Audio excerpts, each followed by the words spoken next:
अस्सलाम वालेकुम दोस्तों, कैसे हो। HBL PSL Pakistan super league 9 में कोयटा ग्लेडियर्स ने कराची किंग को 5 विकेटों से शिकस्त दे दी है। नेशनल स्टेडियम कराची में खेले गए यूनिट के 13वें मैच में कोयटा ग्लेडिएटर्स ने 166 रन का मुतलबा हदफ 5 विकेटों के नुकसान पर 20 ओवर में पूरा कर लिया। कोयटा ग्लेडिएटर्स की जानिब से शर्फीन 58 रन बनाकर नाकाबिल शिकस्त रहे। शर्फीन और अकील हसनैन के दरमियान 80 रन की शरारतदारी को कोयटा ग्लेडिएटर्स की फतह में कामयाबी मिली।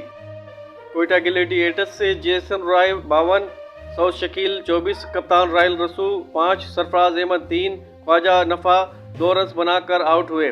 अकील हसनैन 22 रन बनाकर नॉट आउट पवेलियन लौट गए।